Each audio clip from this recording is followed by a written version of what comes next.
Hey everyone, Kyle Meinke here from MLive.com, joined by Justin Rogers, back from the bye week today, Justin, and hit the ground running with news that CJ Mosley has been reinstated. He was suspended by the Lions for 2 weeks. That's now been shortened to 9 days. Didn't miss a practice, missed one game, and he'll be back this week when the Lions retake the practice field on Wednesday. Where do you stand with the way the Lions have handled CJ Mosley? I have no problem with the punishment. I have no problem with the duration of the punishment. I thought the Lions were a little goofy in the way they handled it. They gave out a statement, said he was sent home, he's suspended for 2 weeks. Caldwell was asked what 2 weeks meant after the game. He was asked what 2 weeks meant after the team returned, and he just kept saying 2 weeks means 2 weeks. This was 9 days. That's not 2 weeks to me. It's great news for the Lions. They definitely need Mosley back. I just don't see why the Lions felt the need to hold that information out, not just from the media, but from their fan base. They deserve the right to know as paying customers where the team stands with its depth chart.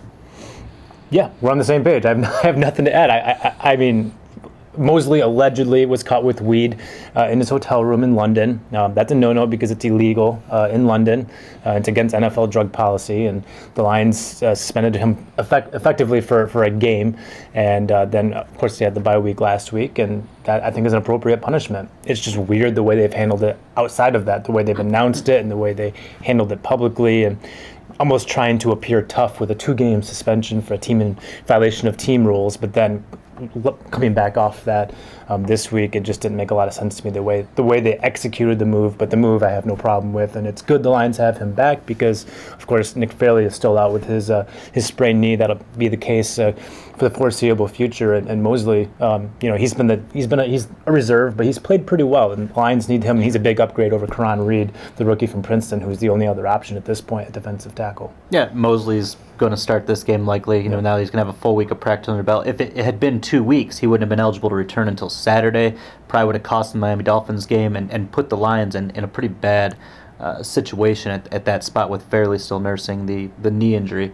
Marijuana is marijuana. I don't have a problem with it personally, but it is the league rules. It is the team rules.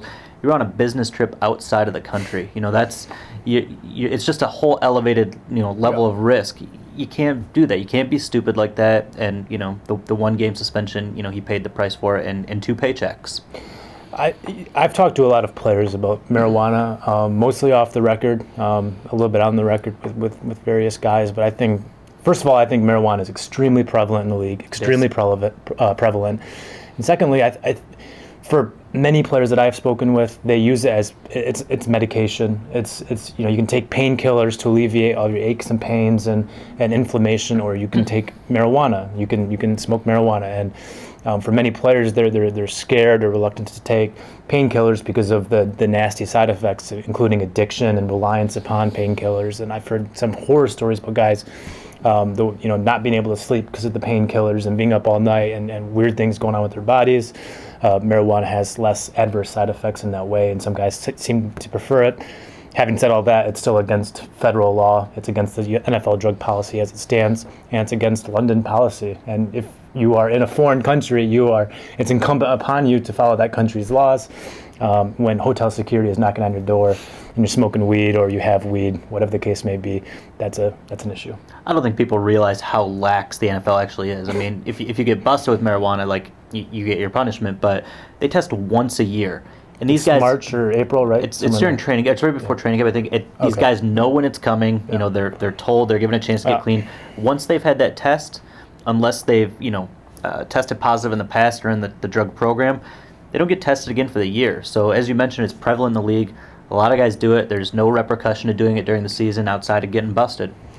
Yeah, and I mean some guy, and I to be clear, I haven't spoken to Mosley about what's happened, but it's possible that for him it's some kind of has medicinal benefits, and you're going to play a game the next day. Maybe there could be some kind of correlation there. I sympathize with the fact that he lost, I think 2 game checks through this whole thing, at least.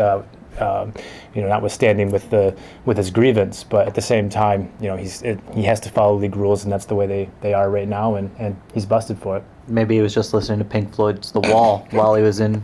It's in London, man. Right. It's got to be the Rolling Stones, right? Bad joke to end it. There we go. Okay. For Justin Rogers, I'm Kyle Meinke. We are MLive. Keep it right here.